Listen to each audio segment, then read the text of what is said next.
This is your place for all things Grand Rapids Griffins and all things Toledo Walleye. This is the Hockeytown West podcast with your hosts, Brandon Cook, Nick Harrington, and Travis Bosch.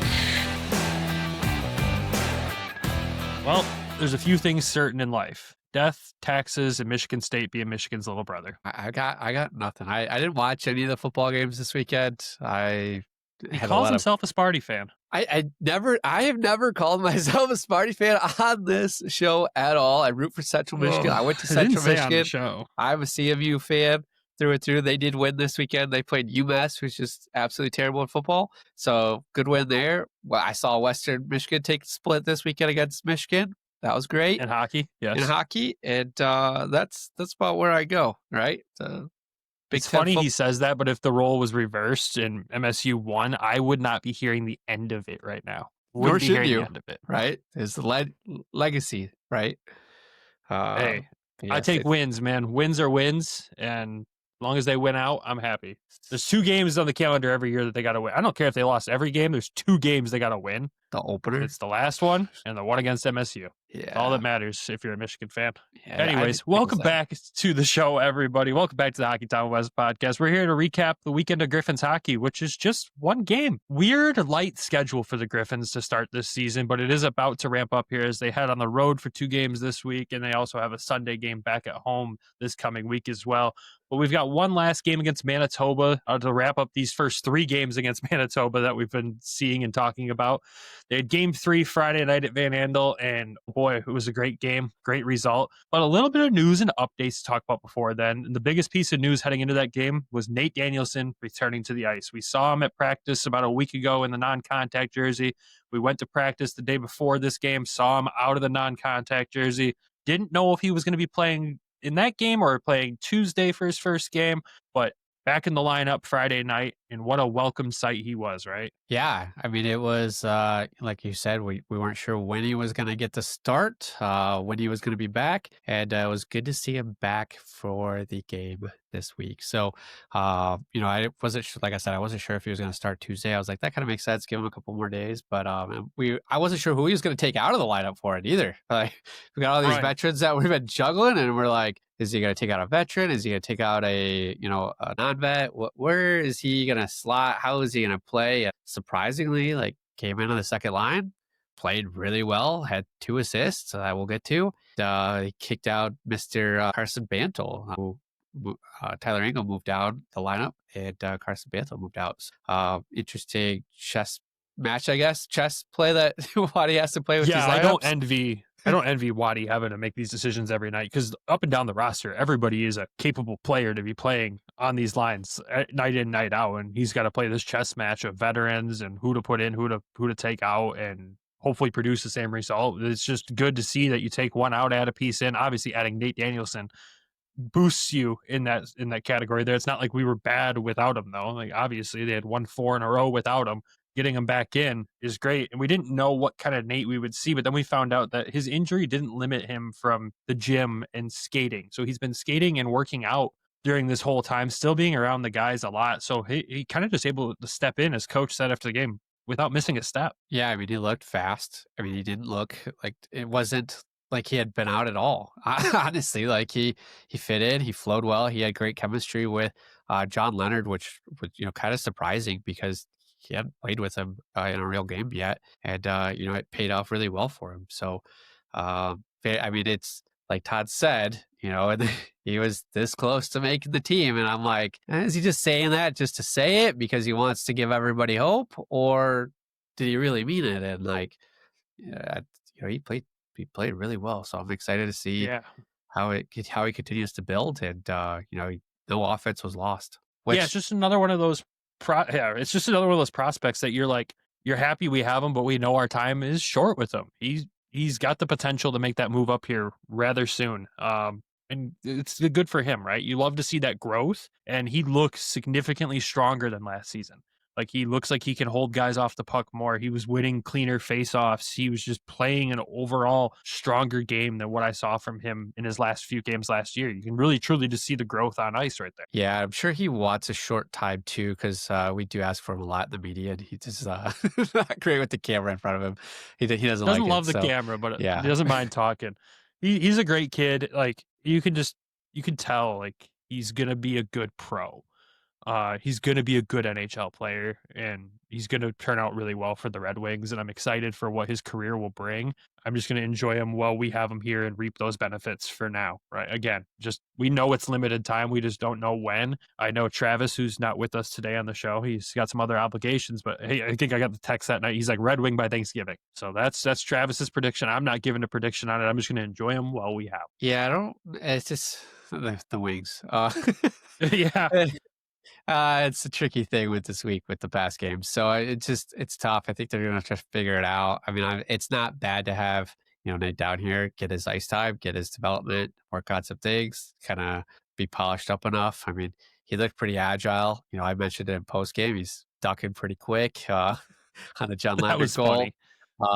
But he's looking good, and it for me, like, we're big on Amadeus Lombardi, right? And he tore it off last season with a multi-point game within his fourth game of the last year, and he has some assists around that. The offense, the goals haven't happened yet for him. And then you come to Nate. Nate kind of had a slower start of the season, but he was picking up points throughout. And then you see him first game back, and he's got 2 points already. It's just like, okay, like you expect, I don't know, maybe he set the bar kind of high for himself coming back and getting 2 right away. But he finished the season last year very well, ahead of pace of Marco Kasper, who had already played in the pro game. So for him to come in and do that, it was very good. And then he just picked up where he left off, right? Maybe even at a little bit of a higher pace than what he had. So it'll be interesting to see if he can keep up and keep this going. And, like, if he goes up, good for him. If not, it's good for us. Right? Yeah, exactly.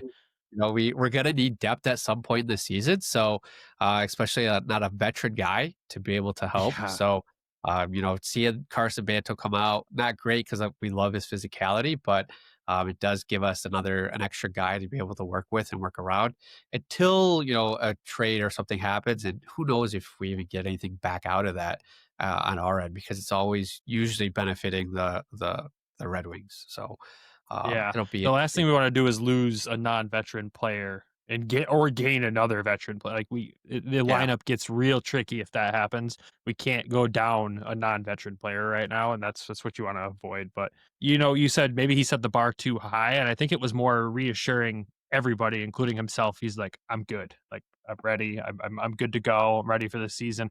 You just want to see consistency out of him, right? Like, he doesn't always need to put up that many points, but he just needs to consistently play that well. And if he can do that, then his time here is very short. And the Moose aren't a bad team either. Like, I know we Moose are a good team. But like, they're still they're sixth in the division. They got 1 win, 4 losses, 1 overtime loss. But 3 of those losses were us. So yeah, exactly. And it's again, it might just be advantage of the schedule, playing so many division players teams and playing the same teams so early and just being able to capitalize on that. Once the Moose figure it out, they're going to be a dangerous team. They're in that figuring it out step, though. They've got a lot of talent on that team, and I'm not looking forward to future matchups because you swept them to start the season. That revenge is going to come back, and they're going to come back with a vengeance. And I will give them credit every time they came back at us. They came back with a different style, but luckily the Griffins style was able to just match that every single time, and we didn't have to course correct, overcorrect, do anything crazy. But yeah, that's we'll get into that game in a second. One last piece is an update on Shai Buyam. It was mentioned on the broadcast the other night. He's still about 2 weeks out, Bob Kaiser said, from potentially being back on the ice, maybe even if that's 2 weeks out from being in play or 2 weeks out from skating. We have not seen him skate at practice yet this season. We've only attended a couple, though. We don't go to every single one. So we'll pass along updates on Shai once those come along. Obviously, hopefully we get him back here soon. I know he'd be a nice piece to have back in the lineup. But then again, you look at the defense and go, all right, who comes out for him, right? Like, the defense is playing very, very well, which I'm sure we're going to talk about plenty with this game. But we do want to see Shai back because you don't want him losing too much of that development time. Yeah, and even the defense that they have right now, it's like still good for him. Even even if he's sitting right now, it's still good for him to pick up on like what Gustafsson sees, what Hull sees, because in my opinion, I'm looking at maybe Williams taking that Gus spot, right? So the more time that he has to either work with him or play alongside him, the better it is for his development to help. But yeah, it's you want him around these veterans, right?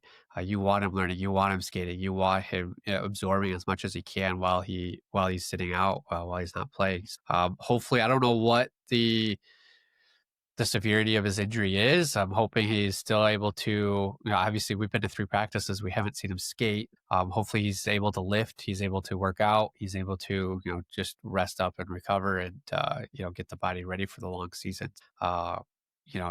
Maybe even like plugging him in like a little bit, maybe within the next month too, it would be a good spot. So we could see a full season out of him and he's not hitting that wall as soon as he did last year around that Christmas time. So, but yeah, I anticipate a big season from him once he's back in. It's just getting him back in. That's the first step.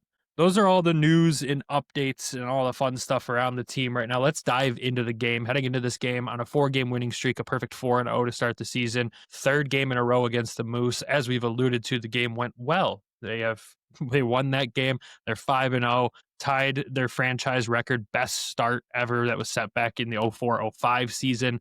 And they win this game in kind of a dominant fashion, a 4-0 win, a Sebastian Cossa shutout, a 30-save shutout from the big fella there. I just want to dive in and start talking right about him in this game because, there's been all the talk back and forth of him, Postava.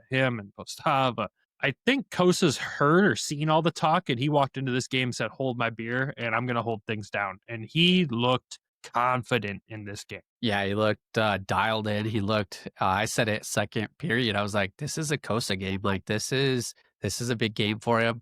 He's looking good. He's looking sharp. He's tracking the puck well. He's moving side to side. He's not going too crazy over like he had in the past.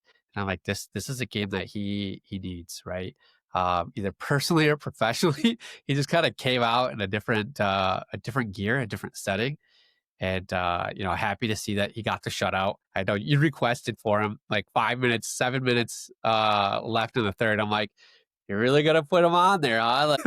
We tended to watching how he was playing, dude. How could I not? Even if he had let one in, he was still worth talking to in post game because of how well he played the whole game. If he had let 1 or 2, it was still going to be a good conversation just with how dialed he was. And Coach Watson mentioned it when we talked to him first in post game. His puck tracking was on point in this game. He was seeing the puck better than he has all season so far. Again, small sample size. This is only his 3rd start. But at the same time, he just looked so calm. He looked like the all-star version of Cossa we saw at the beginning of last season. Not that his first 2 games were bad. There might have been a goal here or there that he wanted back. But in this game, there was some moments where you're like, a week ago, that puck went in. He got it. That's good. That's just growth already this season. Yeah. And like the other thing too is it wasn't just Manitoba was just shooting from one side of the ice, right? It wasn't like they were just peppering them on the left side, peppering them on the right, or right up close. Like they were shooting it all over the place. Like it was just a scattered shot chart is what we have. So I mean, to see that as well, like they were trying everything. They couldn't get it past him. And I mean, you said dominant in the beginning of this, and I was like, I kind of laughed because I was like, well, Manitoba really took it to him in the second period, like 15 shots to 7. It was just crazy. And I'm like, when we were watching, I'm like, it didn't feel like that, but I guess, I mean, the shots are the shots. They were low danger shots, though. That's the thing. They were getting the puck maybe to the net, but there was not any dangerous opportunities. There might have been 1 or 2 there where you're like, oh, all right, big save, good stuff. But the Griffins D did a good job of keeping them to the outside and limiting those opportunities. Yeah, there was only 5 that were actually really close to him. And he came up big. He made those big saves. They kept the team in it. I want to say there was more. We took more penalties too in the second, so it did create a little bit more work for him on that end. And then it just even like I saw a lot of like odd man rushes too against us. So it was, he kept us in it, right? Goalies don't win games, but they can lose them. As I heard that this week on Flying Octopus. So he did what he could to not lose the game. I don't want to say you won it though, right? I mean, if you don't let any in, you did your job as a goalie. You could say you won the game. Obviously, at least one guy's got to score for your team to get the win, right? But Yeah, Dustin Wolf.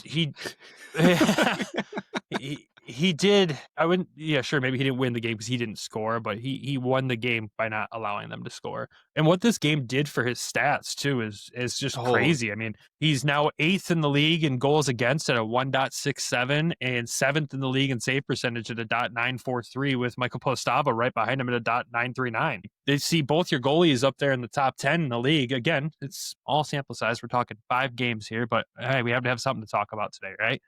But seeing that boost like that it's a beautiful thing. Yeah, I mean, we don't start the season halfway through and talk about the season at that point. So I mean, we talk weekly. So I mean, it's just at this point, like it is something to talk about. And so far this season, it's his best numbers, right? It'll be interesting to see what the rotation is this week. It's kind of a crazy schedule. So do you see Cossa go again on Tuesday, right? Or do you continue the rotation of? I think you keep the rotation going right now. I kind of want to see Coast Tuesday and then Coast Friday, and then you give him Saturday off and go with Postava, right? But that's a long time for Postava. But you ride the hot hand. Well, they're both hot hands. That's the thing. And you look at the style of game of the opponents that we're coming up against. I think you keep the rotation going.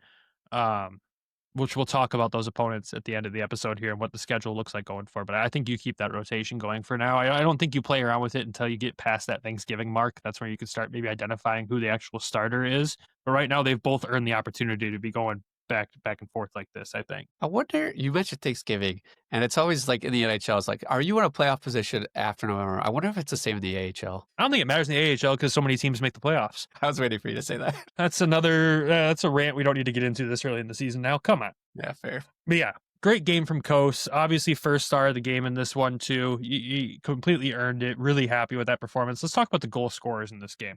Obviously, they all came from Grand Rapids. You had John Leonard scoring the first goal of the game with a Nate Danielson assist. So Danny assisting on the first goal in his first game back. Love to see that. Shiner with the second goal of the game from Leonard and Lombardi. Crazy this goal. We'll talk about it in a second. William Lagesson got his first of the season from Nate Danielson. Gets the third goal of the game. And then John Leonard completes a 2-goal game, 3-point game for himself, assisted by Dominic Shine. Leonard's first goal, great goal. Love that. I got to talk about the Shine goal. That's the one I want to talk about first. Wins a really, really tough puck battle in the corner. I think that's the part that gets left behind in this goal because it was kind of chaos how the goal happened, but this play does not happen without Amadeus Lombardi winning that puck battle in the corner. And seeing smaller Amadeus Lombardi go win those tough battles in the corner like that is a great thing to see, first of all. I love that play from him. He gets the puck out, and it's kind of just this weird tic-tac-toe, twirl around passing play between Leonard and Shine that just had DiVincentis all over the place. He was completely burned by about the second pass, and I think they got one more in there before they shot it. But what a goal. Might be goal of the month. I don't know. We've got a few contenders for goal of the month now at this point, but that one was beautiful. I'm excited to see the poll that we take for this because, in my head, I'm imagining we put up maybe 4 of these, maybe 5. We've got 4 right now. And we play the goals and people vote because like what we've seen this year have been some gnarly snipes so far this early. That the tic-tac-toe passing from on the Shiner goal, absolutely crazy. It's down and close, right in front of the goalie, right in front of the crease, between Amo and Shine. It's just great aspect there, right? Great play. Getting free, being able to put that in the back of the net, and not making the extra pass where it's like, oh, okay, like no, you take it, and then it gets broken up, where we've seen in the past. I want to talk about the Lagesson goal because I thought that was just absolute filth. Like from a defenseman, there's a small overlap play where the guy comes around on the outside, frees him up, and then he just shoots this, rifles at top right corner above the goalie's shoulder. Just absolutely insane. I was just like looking at this multiple times. It's like, holy crap. Like you don't expect that. I mean, from a defenseman, first of all, and just it's somebody from him. Like you don't expect to see that kind of shot. But just absolute beauty there. That was probably my favorite goal in that game. Yeah, I mean, he steps into that face-off circle there, pulls it back, holds it. Defender goes down almost in the splits, and he labels it top right corner of the net. It was a beautiful goal. You're right. Again, it's another one of those shots that could end up in that conversation, but it was good. It's going to be a tough choice for people when they see all these back to back of which one is going to take the cake for the month. Yeah, and I mean, even God, you could even talk about Leonard's second goal of the game. You got Dominic Shine and him going in on a 2-on-1. Shine has the puck and he holds on to it, waits as the defender goes down, does a little dipsy-do around him and gets the soft pass over to Leonard, who just taps it in over DiVincentis. And again, just as we asked Leonard at the end of the game, first words out of my mouth were, well, you and Shine are comfortable together, eh? Like, they look fantastic together. He definitely benefited from a podcast bump since we interviewed him on after practice on Thursday. And I mean, we see this. We've seen this practice. We've seen this exact same setup 3 times now in practice. Like, this is something that they're practicing on the offensive and on the defensive end. And it's good because I think maybe the style of play that they're going into this season is going to give up a little bit more 2-on-1 chances, right? And you're going to see that both ways. And so if you're able to defend it, great. If you're able to attack on it, even better, right? Because you got to score goals to win games in this league. Yeah, at 100%. And I mean, you could talk about Leonard's first goal, too. A great little drop pass by Nate Danielson. The ducking behind the net, as you referenced, in case Leonard sent it high, but he didn't. He labeled the back of the net with that one. But just great little awareness play. Again, first game in the lineup this season, knowing that Leonard was going to be there trailing him to be able to do that drop pass. Nobody was covering Danny. Nobody. He had the one guy between him and the goalie, but he was way out of position, and it allowed Danny to rip it. It had allowed Leonard to rip it. It's just, it's the plays you like to see from a team that's this hot, right? The foot's not coming off the gas. They're just out here playing their game and imposing their will on the other team. It's crazy how fast they've come together, right? Like, this was the first time game speed, game action that you've seen John Leonard and Nate Danielson play together. And it benefited Leonard, right? Two-goal game. I mean, I guess I give Nate a little bit of credit on it and not just us interviewing Leonard to set Leonard up for those goals. But I mean, it's just crazy. Like, this team is just it's so deep, right? And it's to be able to come in and, the bottom 6 did get changed up this game, but they still were serviceable, right? They still played really well. They kept everything intact, everything in front of them. Like, just, I don't know. For me, it's just crazy. We saw this last year. My worry is, I think I left right around this time last year, and they were on a little bit of a road trip to the East Coast. And even then, they went on a little bit of a tear. And then when I came back is kind of when things started to change a little bit based off of injuries, depth, and, call-ups to Detroit. You shouldn't see that many call-ups to Detroit at this point because they've got 2 guys sitting in the press box. So it'll be interesting to see, as long as we can stay healthy, see where things are going to kind of lead, right? Yeah, I mean, obviously this team can't win every game, right? There's going to be losses there. We're not going to lose a game the rest of the season, right? A loss is going to happen. It's Where's how you bounce game? Back from that. Yeah, it's right. Where is the trap game? Where is the one that makes you go, oh boy? But it's also, how do they bounce back from it? I want to talk more about that. We're going to hit an ad break first. When we come back, we'll talk about that. We have a fight to talk about still. And then to wrap up the weekend with our 3 stars of the game, I guess you would say. Not the weekend, but our 3 stars of the game. Hockey is back, and this season, DraftKings Sportsbook, an official sports betting partner of the NHL, brings you all the speed, skill, and nonstop action you love. New customers bet just $5, and if your bet wins, you'll get paid out $300 in bonus bets instantly. Download the DraftKings Sportsbook app and use code THPN. That's code THPN to turn $5 into $300 in bonus bets if your bet wins. In partnership with DraftKings, the crown is yours.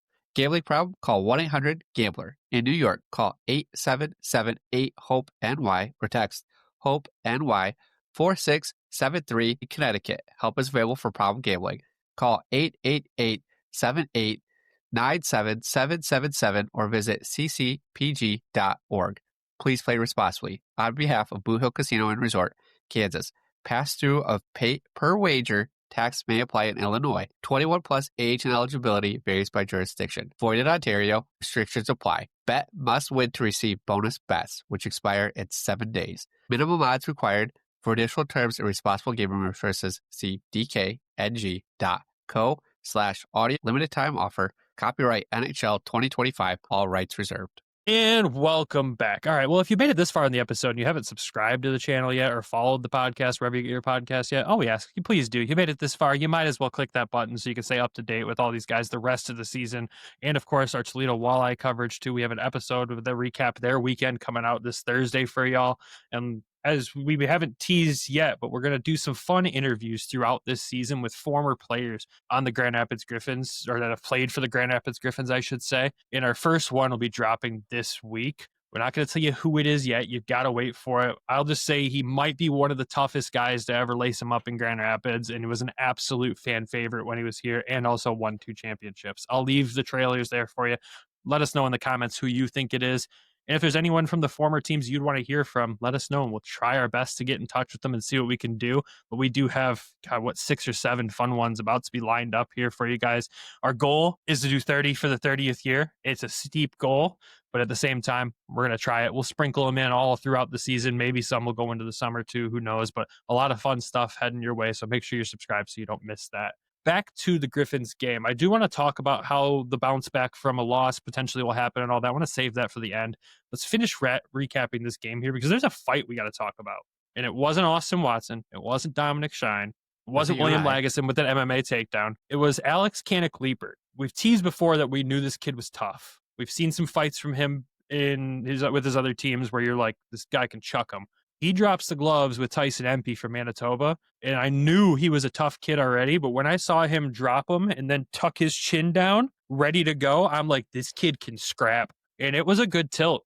A lot of punches back and forth between the two. I'd say Empey's a tough kid. That's not one that most people will go toe-to-toe with, and AKL did not hesitate and held his own and threw some really good ones in there, including a nasty uppercut in this one. Yeah, I have been on the edge of my seat waiting for this fight to happen. I wanted to see him chuck him. I wanted to see him start it. The way this got set up, too, is this guy, Tyson Empey, hit one of our players and kind of went through, and Liepert's there. And he just starts wailing on him, all right? Like, he tucks his chin, he starts going. I'm like, oh, this is going to be a good one. He's prepped and ready. So excited. And I wanted to see the black belt in action. And today we found out it's not a black belt. So Bakersfield was lying. Yeah, we've been lied to a lot about this guy. This guy's a mystery man, right? Maybe he doesn't have a hyphenated name, and he's not a black belt. Two lies that we were told. 0 for 2. So maybe we need to get him on the show a little bit more and talk to him about the man behind all these lies and mystery. But yeah, it was a good tilt. It was a good fight. This was a guy that was brought in to kind of help protect our players, right? Fill in the role of Didier, and Watson was out this weekend, so he did just that. And, he made sure that the guy paid for it. And I thought he won this. I thought he won this fight. Oh, yeah, he won this fight. Yeah. He won this fight. They didn't go down to the ice. Like, they were separated at center ice there. One, I love the fight was at center. And I just love how it's like you said, that hit happens, AKL goes over, the nod happens, the gloves go off, and like we said, that chin gets... When you see a hockey player tuck his chin like that before a fight, you know this kid can scrap. And it was beautiful. Absolutely beautiful. We got to talk to him after practice today. That interview will be on all our social pages as well, so make sure you check that out. Cool guy, super nice guy. Nice. I'm excited to have him here, especially with the offensive output that we're seeing. Like he told you, obviously pucks are going in the net, and he gets some assists there. That's great, but he's doing it all right now. And it is nice to not have to see Austin Watson have to be the sheriff, right? You got some deputies around him now. It's nice. It's nice to see on this team. And you figured after 3 games against each other, there was going to be one. There had to be one, right? And it finally came in the 3rd period of the last game. So good to see that there. Really makes me excited for this weekend's matches against Rockford.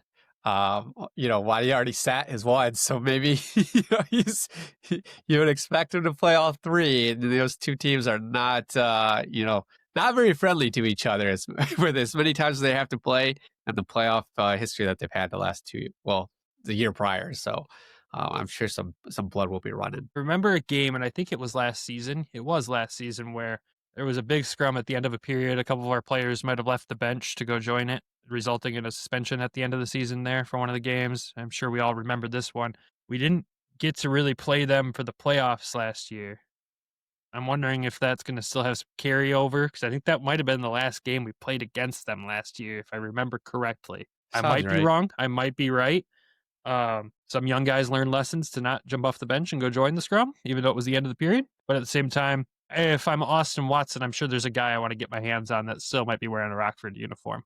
It should be a fun weekend against them. I'm excited. But just to wrap this game up, obviously 5-0, like we said, tied for the franchise record best start. The big piece out of all these games, they haven't trailed once. They have not trailed in a game yet this season. They've had the lead for 182 minutes and 12 seconds, and they've been tied for 117 minutes and 48 seconds. But they have not trailed a team once.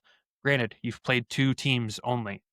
They're also in the division, so getting 5 wins in the division, that's huge. But what does it just say about this team, the fact that they have not trailed, especially when you look back to last season in those maybe blowing the third period lead? We talked about it with the first couple of games in Texas where Texas was able to claw back in, but they've kind of left that version of the Griffins way in the rearview mirror. Yeah, I laugh because I'm trying to think of how I want to go about this with you. Part of me wants to look at it. It's like, well, the 2 teams that they played are at the bottom of our division. The Stars haven't won a game yet, which surprisingly. We'll talk about that here in a minute. But 2 of their 5 losses are against us, and 3 of the Moose's 4 are against us. So it's not really fair to say, hey, they're at the bottom of the division. I mean, Texas not winning, sure, that's fair. But at the same time, it's interesting. And it's interesting how many divisional, I mean, obviously you play a lot of this division in this league. You don't play a lot of out-of-division games, but just how many games early on we're playing in division without a little break there.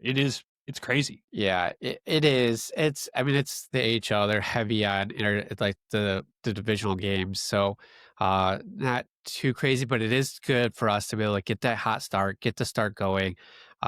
This weekend, you look at Iowa on Tuesday. I've been looking at the Red Wings schedule and we're like, well, here's a trap game, and then they literally just don't show up. So we'll get to them. I'm waiting to see, like, all right, what happens when this team does trail, right? How do they respond? How do they play? That only that one game against Manitoba where they looked sleepy in that first period, and then the second they kind of warmed up and went out. Even Friday when they played Manitoba, they got outshot that second period, but they outscored Manitoba 3, out of the 7 shots they put in, they scored 3 of them. So that's why I was like, it was weird that Manitoba really dominated that period when we scored 3 times. So, it just wasn't really looking right to me. But we have I don't want to say Iowa's a big matchup, but I think Rockford is going to be a big matchup, and it'll be interesting to see how this weekend's games play. Iowa, they haven't been good for the last 2-3 years. They've got 2 wins so far. I think one of them is against Manitoba, if I'm correct there. No, they lost to them, I believe. They lost to them because they're on a 2-game win streak right now. They won their last 2 over the weekend. Okay. It's interesting. It's going to be, like you said, those matchups, they're going to be interesting. I won't say I'm not worried. I'm always worried, right? You always go into a game. It's hard to win any game. It's impossible to probably win them all, but every game is a battle. But this team's mentality is definitely one game at a time. You try to talk about a streak, they shut it down immediately. It's just on to the next game. So you do love to see that and love their approach to it. And going back to the conversation earlier, like how are they going to handle that inevitable loss? I'm not as concerned about how they'll handle it with the amount of veteran leadership in this room. Everyone in this room has been through tough stints, tough times, and not saying that teams in the past haven't, but it just feels like there's an extra edge to them this year that if this team gets punched in the mouth once, they're going to come back twice as hard. It's kind of got that Detroit Lions mentality to it, man. I don't know. It feels like a team that could go really far, and you lose a game and have that stat the Lions have where they just don't lose the second game after losing a game. Like that's a realistic possibility with this team and the way they can bounce back. Yeah, I was gonna say too, like, even if we did trail, right? At what point it's gonna happen, right? Somebody's gonna quick one. It's a weird bounce, something like it almost happened. It literally almost happened in the last game. Cossa had a small fumble in the beginning of the game, where the puck kind of got lost behind the net and he was out of the net. And yeah, it took a weird bounce off the dasher. So it's going to happen. I bet it's a long season. The puck bounce is funny. It's going to happen. So, but I don't like what we've seen in the past, both routes, right? Is like one goal goes in and then a second and then a third, and then it just starts kind of piling, and it's just like they're just stuck in the mud and they can't get out of it, right? And then we've seen it before where it's like, hey, we've just scored 3 goals in the first period. We're just gonna, just coast it, right, for the rest of the game. We're not seeing that this year, and I don't think these veterans are gonna let that happen. There's just too much experience. There's too many guys that are gonna Travis says it all the time in our group chat. They need a guy that's just going to drag them into the fight, right? And there's just too many guys on this team that are going to do that care, that are going to do it, that are going to bring them into it and get them out of it when it happens, right? And that's just on the offense, on the defense, and even the goalie, and even in the coach's room. There's too much give a damn, right?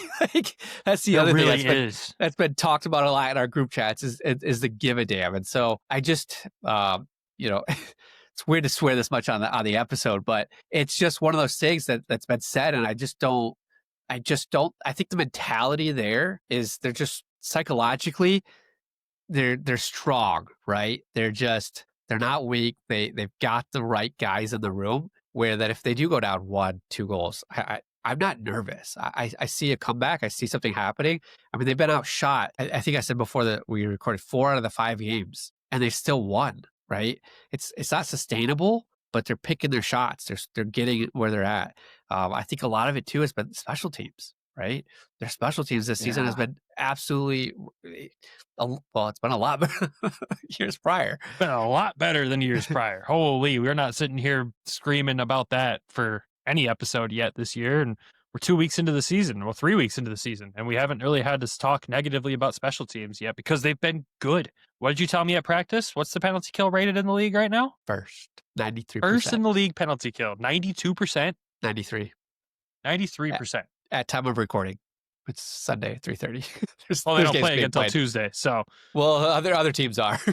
Yeah, but our percentage won't go down at least. The position might, yeah. But yeah. 93% penalty kill. Power play is still doing well. Is it doing great? It could be better. Of course, you always want more power play goals, but the penalty kill has been outstanding. And the amount of odd man rushes the other way during a penalty kill, too, has been wild. I still think this team might lead the AHL in shorthanded goals this year. I have a feeling. If I was placing money on it, not currently, Nick, but at the end of the season, I'm saying, Jesus. I'm trying to save you some money, all right? Don't put money on it because they're not. They're second. No, you can't bet on that in anything, unfortunately, or I would. But it's just, we see that drill in practice, right? You see these odd man rush drills happening. You're like, they're practicing this a lot to be good at it defensively and offensively. And every time we see the drill, you're just like, this is that iron sharpens iron mentality right here. They're just going to continue to get better at this. And those battles at the blue line that they're winning on the penalty kill to either just dump the puck out or to try to go the other way with it, they're so strong there.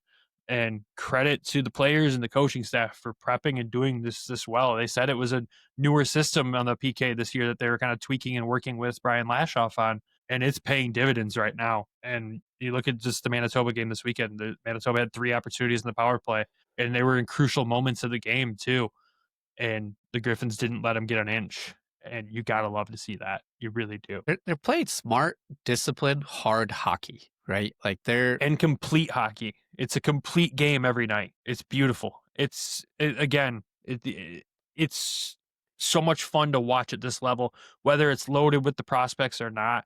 If you're a Red Wings fan not paying attention to this team, I encourage you to, direct your attention to them now.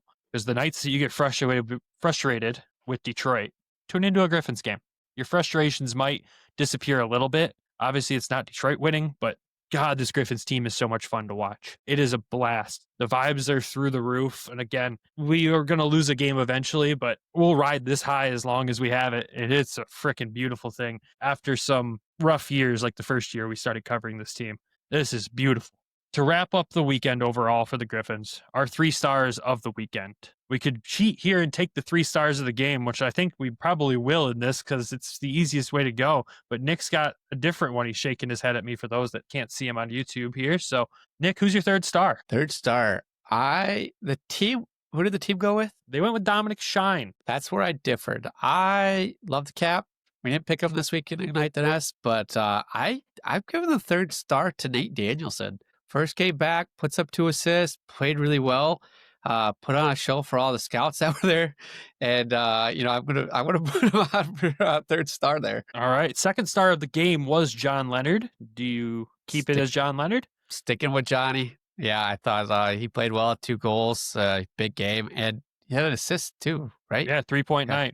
Yeah. And the first star of the game was the big fella with his 30 save shutout. Yeah, I was going with Cossa. There's no way I was not. Like, how do you not? How do you not? So that is our 3 stars of the week. You'll see our post with the first star of the week tomorrow on the social media pages. Again, if you're not following, at Hockeytown W Pod on all of those. That's all we've got for Griffins talk. Let's talk about the league. Let's talk about the AHL. We'll obviously talk about the Central Division with two new opponents finally this season coming up. This week, you've got the Griffins in Iowa on Tuesday night, 8 o'clock start Eastern time. And then you've got the Griffins in Rockford and then at home against Rockford on Sunday. We've got 3 games this week. First time this season, we've got 3 games in a week. 2 fresh opponents. Rockford currently in the division right now is sitting second behind Grand Rapids. They've played 7 games already. They've had a heavy schedule to start opposite of us. They're 5 wins, 2 losses, obviously second in the division right now. 10 points, technically tied with Grand Rapids, but the winning percentage tiebreaker gives it to Grand Rapids being at 100% right now. And then Iowa, 5th in the division, 2 wins, 4 losses. What can we expect from these 2 games or these 3 games, you might ask?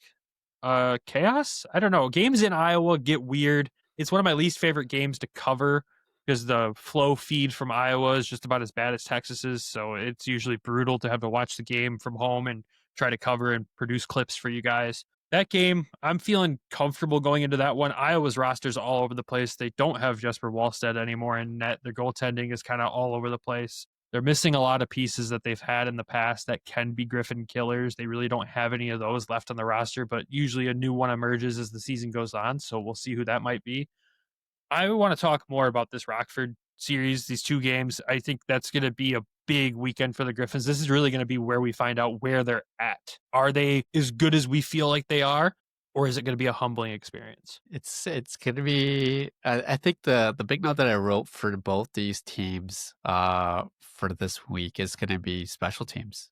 I hate to say it, but the Iowa Wild have not had a good power play, and we have a very strong penalty kill. So I wrote literally shorty opportunity against both teams.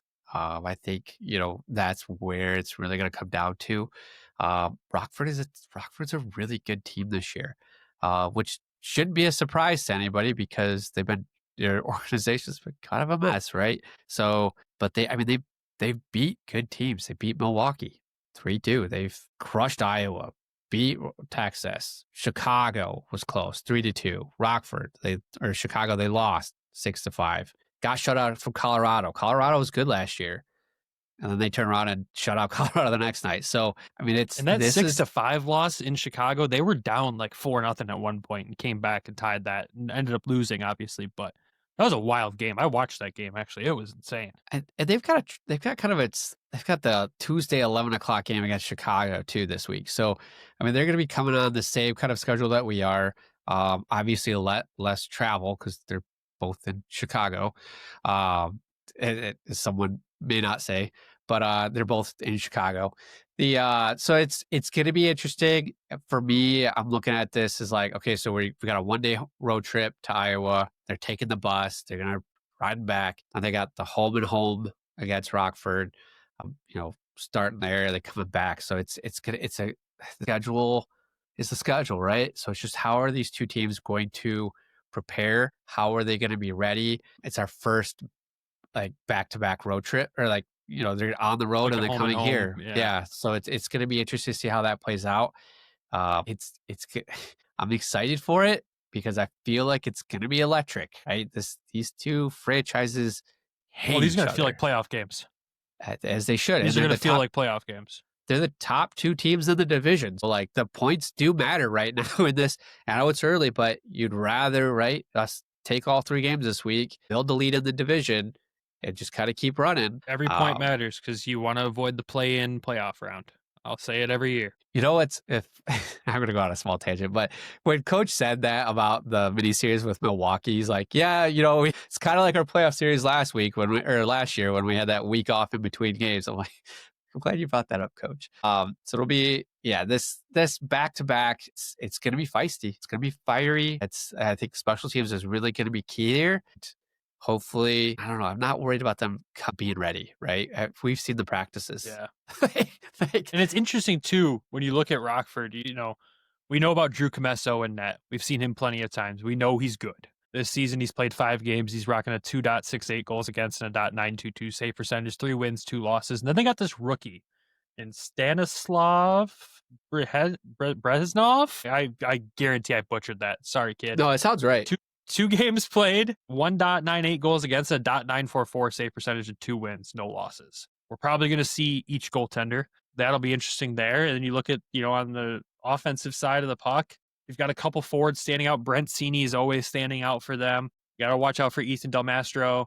You got Nick Lardis, a rookie, and Oliver Moore, another rookie, leading the team in scoring right now. I think our advantage here, which sometimes would be a disadvantage, is just how tough the schedule has been. I mean, this team's already played 7 games. They're playing a game Tuesday just like we are. Then their next 2 are against us. They've played more. They've got more miles on them already. Is that a benefit? Is it not? Who knows? We've seen the intensity at practice from Grand Rapids. They are always game ready, it feels like, except for maybe 20 minutes of one morning practice where they woke up very quickly after some loud yelling, where they were told to wake up. But at the same time, I think this team can get ready for in these scenarios, and they've all expressed being on the road. They just like being on the road. They all get closer. They all come together, better. The coach loves starting the season on the road for a reason. I've got a good feeling this week. Am I saying they're going to win all 3? I don't know. Yep. I can't see the future, but they're never going to lose a game again, according to Nick. So, hey, did they win all 3 and start like this? Then this next episode's a different conversation. It's just like, what? Wow, the vibes. I might break the microphone levels here because the vibes will be so high. Tuesday makes me nervous just because it's in Iowa. A random Tuesday night in Iowa. Yeah, why a Tuesday night in Iowa? I saw it on the schedule. I was like, is this their school day game? Then I'm nervous because I don't like school day games for a lot of reasons, but it's not. It's a nighttime game in Iowa on Tuesday. But what else is there to do in Iowa on a Tuesday night, right? I have no idea. I've never been. Exactly. Maybe eat corn. I don't know. The other player that I want to mention that has been a huge bolster to Rockford is Dominic Tornado. He left the Manitoba Moose. It was a big piece from the Moose, but joined Rockford. So he's already started off with 4 goals, 2 assists in 7 games. So I mean, he's off to a hot start as well. They just want to give him his flowers in this episode as maybe a guy to keep an eye on. I mean, obviously Oliver Moore, he's expected. He's a huge draft pick for Chicago. So it'll be interesting this week. I think special teams will be a huge piece. Goaltending, obviously, but and always the lineup, right? It's always the lineup. But it wouldn't be like a preview of a Rockford series without a little bit of me talking trash because it's Rockford. And Rockford wants to be the Blackhawks so bad. Did you notice that they're even wearing the Rockford or Chicago's Centennial patch on their jersey? Like their jersey already looks like the Blackhawks jersey with the Rockford logo slapped on it. Now it looks like they just ordered a bunch of stock jerseys with their Centennial patch on it and then handed them down to Rockford to put the Ice Hogs logo on and call it good. Like, come on. It's the 100th? For Chicago? Yeah, not Rockford. No, for Rock. They put a 100th patch on for Rockford? Yes, they have Chicago's 100 Centennial patch on their jersey. Not the AHL 91. Not a Rockford anniversary. It's definitely not 100 years of the Ice Hogs. But you got Chicago's on there. Come on. It's weird. Really? Anyways, there's my trash talk for the episode there. Around the rest of the American Hockey League, there's only 3 undefeated teams left. You have the Griffins, obviously. And then over the Atlantic Division, the top 2 teams there are undefeated. Wilkes-Barre Scranton, they've played 7 games, won all 7. Providence Bruins, they've played 5, won all 5. It's interesting to see that they're both in the same division. Obviously, they haven't played each other yet. Biggest difference between the 2 is penalty minutes. Wilkes-Barre at 81, Providence at 39. Goals for, their goals differential is pretty darn close, even with, 2 less games for one of the teams. Then you got to look at the win-list teams in the league. Utica Comets lost 5 in regulation, 1 in overtime. Texas Stars have lost 5 and 1 in overtime. Texas, a powerhouse of the Central Division, yet to win a game this season. Unreal. We have heard new coach, new system, that's going to contribute, or Yeah, I'm not going to go there. So yeah, it's a little bit of a feeling out, a little bit of an adjustment. Last year they started a little slow and they kind of turned it on towards the end of the season. So, you can't expect that again this year with new coach, new style and everything. So it'll be it's very odd that they haven't won a game. Other shocking drop-offs around the league too. Coachella Valley, 2 wins, 3 losses, and an overtime loss. The Cleveland Monsters, 2 wins, 1 loss, 1 overtime loss, 1 shootout loss, a goal differential of only scoring 9 goals in those 5 games there and letting in 12. Close games, but as we've heard, their special teams is looking a lot like ours did a few years ago. It's rough over there. And those are 2 teams you expect to be near the top of their divisions. Coachella has been a powerhouse since they've joined the American League, and they're not off to their hot flying start. Colorado's having a great start in the Pacific Division. Yes, they have 2 losses, but 20-12 goal differential there for them, playing some really good hockey. And the Henderson Silver Knights, second in that division, from one of the worst teams in the league last year to second in the division early on this season. That's going to be something to keep an eye on. For sure. If you want the full Central Division breakdown, obviously the Griffins on top, Rockford second, Chicago in third, Milwaukee in fourth, Iowa in fifth, Manitoba in sixth, and as we've alluded to already, the Texas Stars at the bottom of the division in seventh. Is this how the division shapes out as you get to the playoffs? Does it stay like this all year?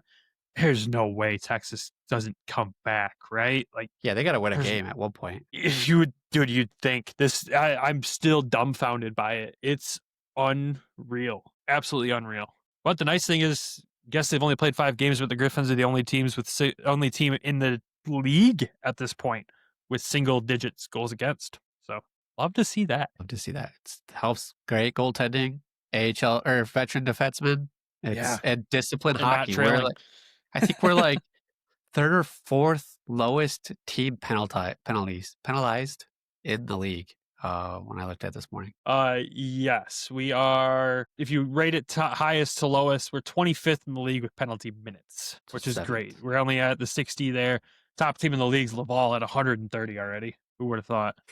They're always like that, though. They really are. That wraps up around the AHL. We said we were going to always talk NHL at the end of our episodes here. Let's talk some Red Wings hockey. Let's do this. What a freaking roller coaster of emotions this team has brought the fan base over the past few days. The Islanders game, brutal. The Buffalo game, brutal. Last night's game against the Blues, I didn't watch. Obviously, I was watching a football game, and I've also been instructed that I'm not allowed to watch Red Wings hockey because the only games I've watched in their entirety this season, they've not won.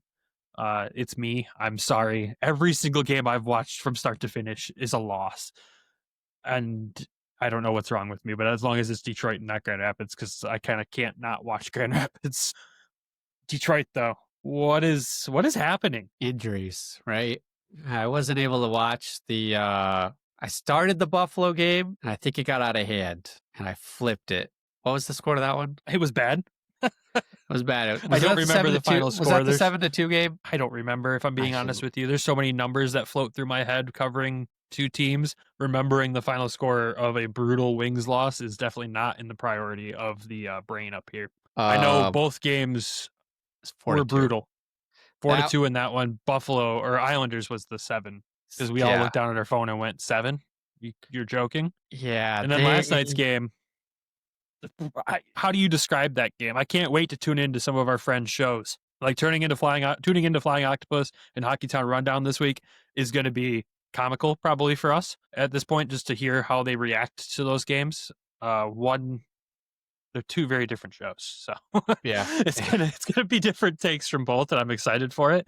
But at the same time, what happened against St. Louis last night? I'm stuck on this. Look down and see 4-0 down, and I'm like, oh, this game's over. I'm going to avoid the group chats for the night. They're going to be brutal. And then I look down and see we have the lead, and I looked at the Edmondson goal, and I'm like, he just threw that puck at the net, and it went in. Classic October Jordan Binnington in that game, honestly. But dude, they've got to figure this out. It can't just be Todd screaming at them to get them going. He did it again today. I know he did it again today at practice. It can't, poor guy's going to have a heart attack by Thanksgiving at this point. Like, we can't do this to him. The boys need to step up, and they got to hate to lose. They've got to hate it. It's interesting, right? So there's a old. I'm gonna implement some. I'm gonna weave in some of my psychology that I went to school for, and a nice little article that I read. There was an experiment way back in the day with monkeys in a cage, and at the very top of this pile there was a banana, right? So monkey would go up, grab the banana, and then that monkey would be sprayed down with water, right? And so then they would switch out a monkey and put another one in, and then the monkeys gradually learned that you don't touch the banana, right? Or they would all get wet. So, you kind of take this as a team and you've switched out multiple guys throughout and you've swapped out the head coach. I mean, you just got to, at this point, you got to put in more fresh monkeys, right? Like, you just got to put in new players. You got to continue to build from the wealth of our draft picks that we've got. And, where you can reset the culture completely, right? And that's, Todd is the first step of like, okay, I want you to grab the banana. I want you to go up to the pile and get that and get the reward. And I think you see that with Larkin too, with the quote you put out earlier, was the last week, about playing fearless, right? You got to be fearless. You got to go up and grab the banana. You gotta push for it, and you get to help with Emmett Finney, right? Kid is playing for a 7th round draft pick that just absolutely crazy. Playing great, playing really well, going to the hard areas, putting the puck in the net, just playing fearless. Axel, we alluded to, we thought he'd probably do better here to kind of get his feet under him and learn the structure, learn the style. But it said they sink or swim. Here you go. You're up in Detroit. Kid's a sponge. He's learning quick. He's going to make mistakes, and I don't think the fans are turning on him, which is good.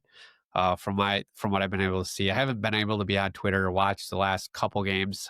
Once the Islanders game got to 4-0, I switched it over to the Western Michigan and Michigan hockey game and watched a incredible performance by Keenan Draper, which brings me to the draft picks of people coming, which will be good.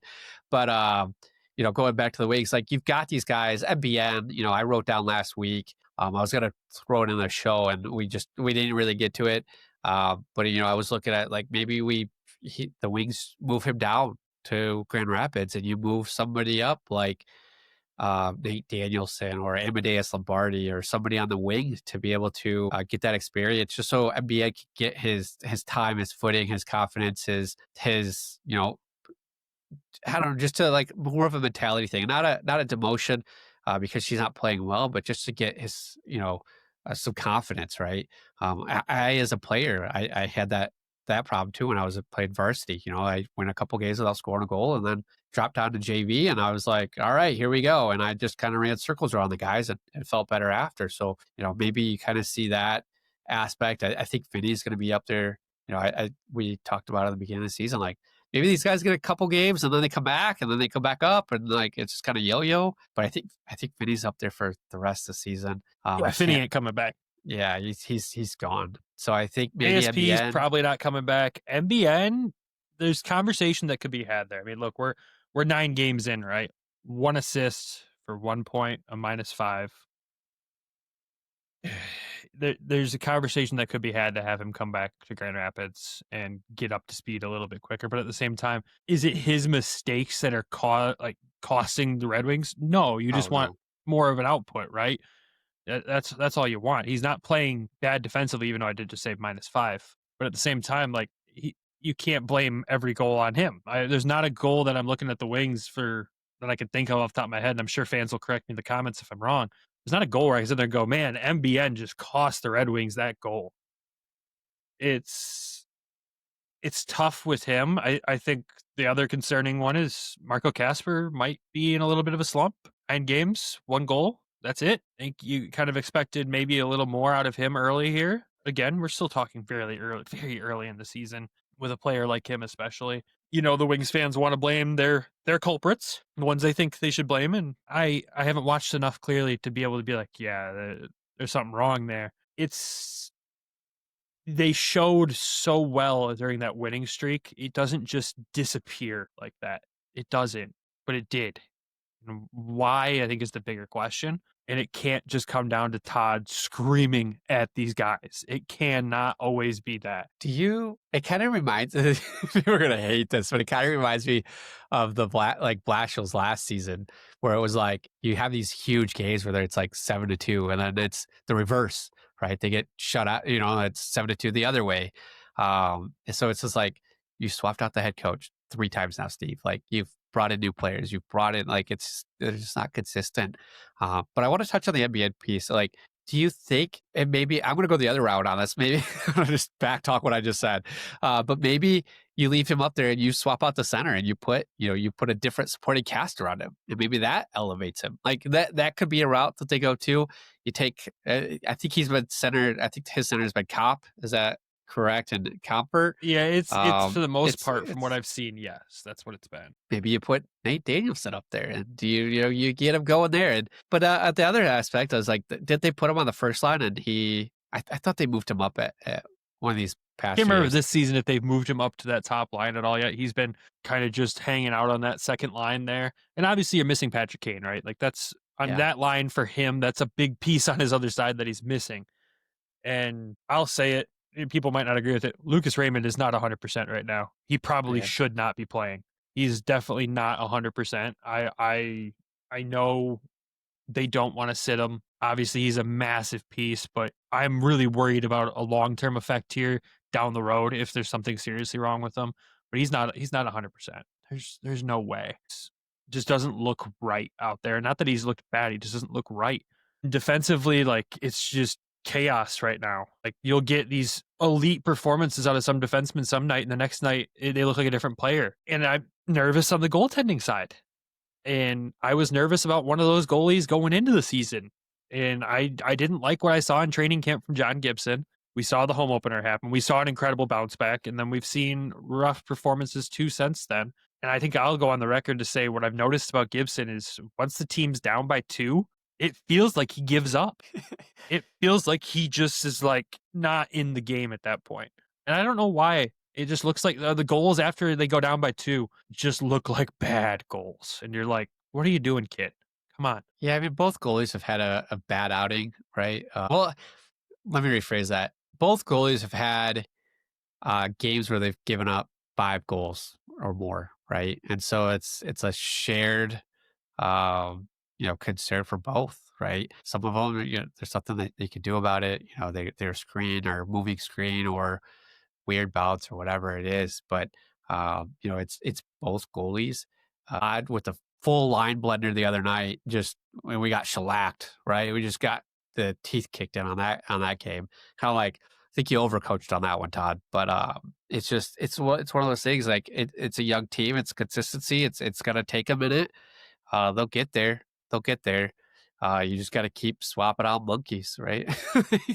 I guess. I mean, I fully agree. Todd overcorrected after that first big loss. He overcorrected by a mile, I think. Like, you can't just keep. This is what people didn't like about Jeff Blashill with the team that he had. And I'll say it on the record, I don't think Jeff Blashill was a bad coach. I think he got dealt a bad hand. And you look at what he's doing in Chicago, they're in a wild card spot right now. They're playing well. Like, he's a good coach. You can't overcorrect when things go bad for one game. Sometimes it's just not your night. Maybe the players didn't bring it. Maybe the puck didn't bounce your way. I don't know, but you can't overcorrect. You can't oversteer into the skid. It's not how it works. That's exactly what he did, and the skid's gotten a lot longer. Yeah, you'll roll.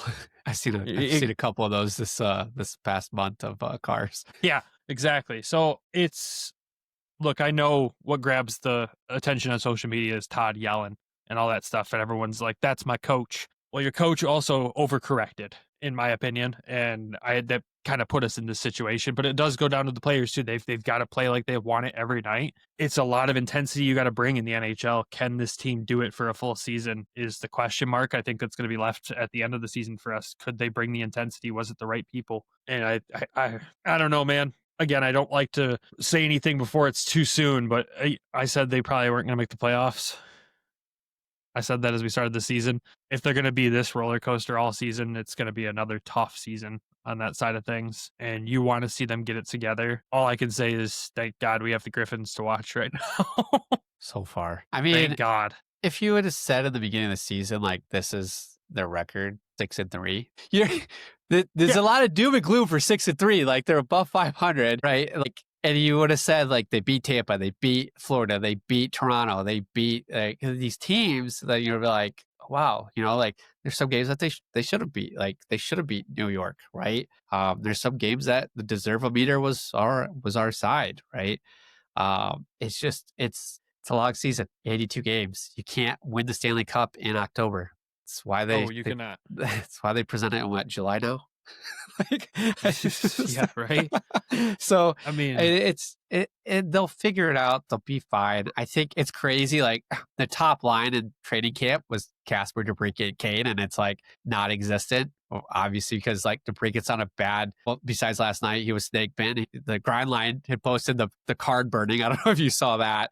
I did. It's reversed the curse, and they got him going. For sophomore slump, it's going to happen. And Kaner's been out with the injuries, and you lose Raymond and he doesn't look right, like you said, and so it's just.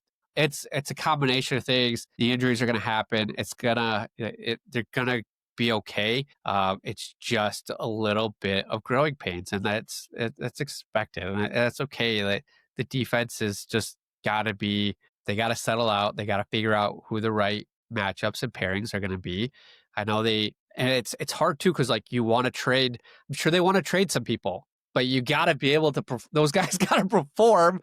They've got to show out to be able to be even trade worthy. And that somebody's like, oh yeah, I've seen enough from, Hamonic to trade for him, or Hull or Gustafson down here. But it's tough because they're not getting those minutes because they're not playing well in the spots. Not to say Hull and Gustafson aren't playing well here, but they're playing great here. Yeah, they're playing great here, but it's like, you got to showcase Hamonic. You've got to be able to put him in a position to succeed, to be able to even like improve his trade stock, right? To be able to get him off the team. Like, okay, good. Like, it's somebody else's problem. Like, you're not going to see a crazy trade of, something back, but it's going to take time, and it'll be fine. It'll be fine. I mean, people want to trade Berge and Comfer. They're the ones that dragged the team back in the fight last night, along with Finney, obviously.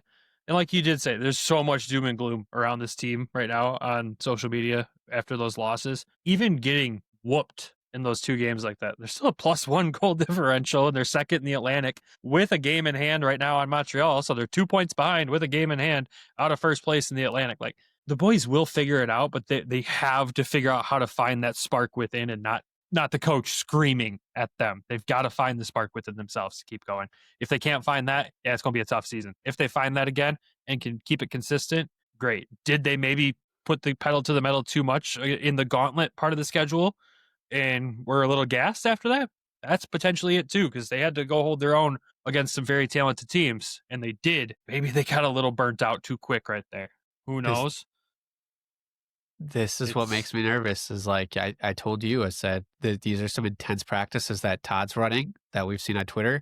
We've seen Dan run some intense practices down here. Luckily for Dan, he's got the veterans that he could swap in and out. They could get rest and recover and be fresh for the games. Well, Dan's also had to run intense practices because the lack of games. Like, you've got to keep them game ready somehow. Yeah, and at least when you're not playing that many games in a row, like, you can run intense practices like that and still have gas in the tank when it comes to you're only playing one game after a week of practice. Like, I'm sure we'll see different levels of intensity at practice as the season goes on, but he's doing a great job of keeping them in game form, ready to go. And that's what you want to see. How he adjusts when the schedule gets more brutal, yeah, we'll pay attention to that when we go to him and provide updates. I'm sure we'll see very different looks.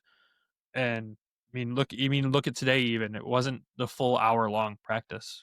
Right. It was about 45 minutes. They started late, but also started early, earlier than the time we were told, but later than the time we were originally told. Hey, it happens. It's cool. I'm fine with it. It was a fun practice to watch. I still go back to Postava making that flying poke check save. Insane. I wish I was recording the entire time during practice to catch those moments. It'd be sweet. But either way. But I do gotta say is that I'm glad the Wings fans aren't like pounding the table of like, hey, we need Cossa up here. Oh, we need Postava up here. Like, we haven't seen that discussion, that talk yet. Let's keep it like that narrative. Hopefully you didn't just spark it. Yeah, and just you got to figure out the defense before you can bring up a kid or a goalie, which I should say. Yeah. So, well, that's enough talk from us, I think, today. We literally went into this episode with going, it might be like 45 minutes, it's just one game to talk about. Well, we lied. We kept this going longer. But appreciate everyone for sticking around. If you made it this far in the show, like we said earlier, make sure you hit subscribe and follow the show wherever you get your podcasts. We appreciate all those that have done so far. Our goal this season on YouTube is to hit 1,000 subscribers. We want to do it. We're going to do some giveaways and stuff over there to incentivize that soon. And like we said, those Griffins interviews are going to be dropping all season long. Oh, Nick's got one of the giveaways in hand there. It might be signed by number 93. Amadeus Lombardi. That's a sweet giveaway. You want to tell the story on that since you're teasing it? Griff's Gear on Instagram. If you're not following him, go follow him. And he made 3 of these mason jars for Amadeus Lombardi. He kept one, gave one to Ammo, and then he graciously gave one to us to be able to raffle off. So that raffle will be coming up here soon in the next few days, weeks, months, sometime soon. And he had Ammo sign it for the viewers, for us to give it away.